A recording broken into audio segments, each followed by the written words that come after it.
What's interesting is that people don't know what light is. They know color, but they don't experience light. So that's important. But here, for this, let me change it a bit. There are many books dealing with this question. This is sometimes called divine luminosity. And Rudolf Otto also wants to call these kinds of experience numinosity, out of the real, emerging out of the real. In the Tibetan Book of the Dead, there are 3 planes of existence after death.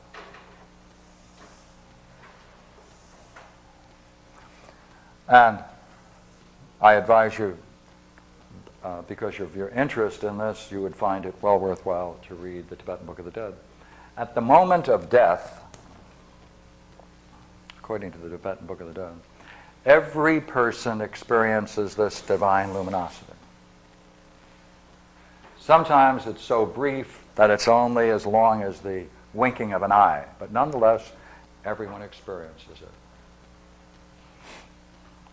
The whole book of the Tibetan Book of the Dead is to try to remind the person who's dying, since it's a funerary book, you're supposed to read it when someone has died, you're supposed to read it into their left ear, by the way. You're supposed to remind them that they are experiencing this realm. And this is called the Chikai stage. The Chikai stage, light. Then there's the Chanyed. The Chanyed is 7 days where you experience all kinds of luminosity of various kinds called peaceful deities. And then there's a 49-day period, at least, where you then face the contents of your own mind, all your own fears, everything in your own mind you face that's negative. And as you flee from this, see, you're fleeing, curiously enough, from this. We flee from the light because we're after the preservation of those images. Therefore, after death, you experience the contents of your own mind, all the fears, all the worries, all the puzzles, etc. And this propels one into their next reincarnation. It's a very interesting piece of work. Now, for those people who have practiced meditation, it is at this point that the person who is reading the book tries to remind them that they have practiced meditation. Now is the time to get back into it. You can still do it. You can reverse it. The whole game in the Tibetan Book of the Game is reverse it. So that either you can hold yourself in this area here and understand and absorb it, or ideally return to the divine light, divine luminosity. If so, the goal of that then is, then you are off the wheel of reincarnation, which of course is the goal of the Buddhists. Now, going back to the experience, there are many people who have reported similar experiences. There are 2 kinds. They are those that have experienced it, but we can talk about it in this way. It's a private experience that others may find the person profoundly absorbed in a state, but they do not experience any shadow of it, any display of it beyond themselves.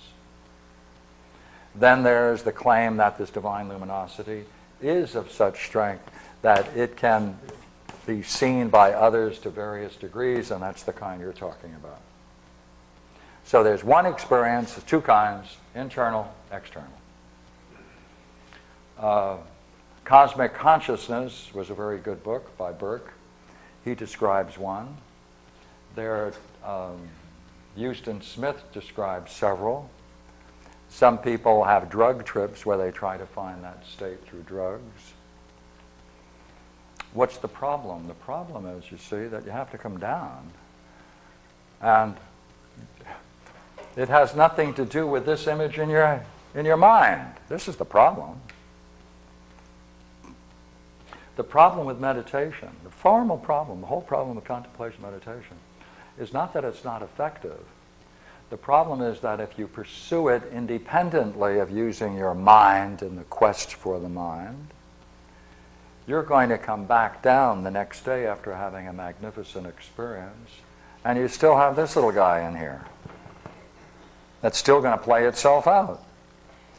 You can have very profound experiences, very significant spiritual experiences, but they can't be reconciled with that little thing in there, and therefore all the good that might come of it is short-lived. It's weakened. So what's the problem? The problem is two ways: up and clean it up. Otherwise, you'll be in a cycle. Now, that means not that you're not going to benefit by such great experiences. You certainly will. But to the degree that that old image is still there, you're going to then carry out the implications of that idea in everything you do, and that's all there is to it. Until you do what? Find the pieces. See, they're fragments that seek their resolution. It's as if the mind, I put it this way, I enjoy putting it this way as a matter of fact, it's as if the mind is saying to man, you can have the most profound experience, but unless you reconcile the images in your mind with that experience, as magnificent as they might be, you're not going to be able to carry out the implications of your own vision. Now, there are many stories of yogis and roshis and priests and whatnot who live magnificent lives, who devote themselves to all kinds of important things, and then go off on a drunk and ruin it all. Go to Las Vegas, do this and do that. Why? It's not because they didn't have profound experiences. It's because they didn't find that there was something in there that is still playing itself out, and they didn't have a way of dealing with it. Or they may have overlooked it. Trying to narrow this question down.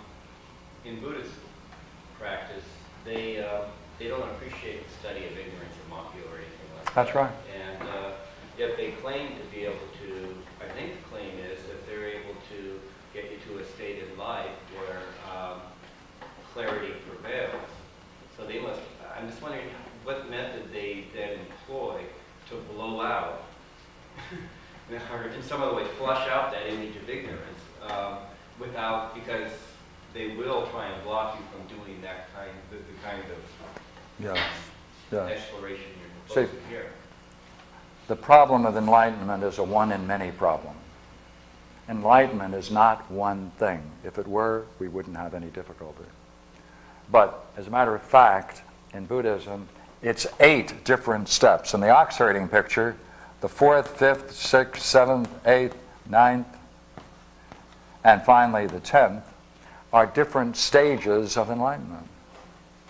And people can have this, then have this, then have this, then have this. And the most beautiful example of this is Basui, who Kapleau talks about in 3 Pillars of Zen.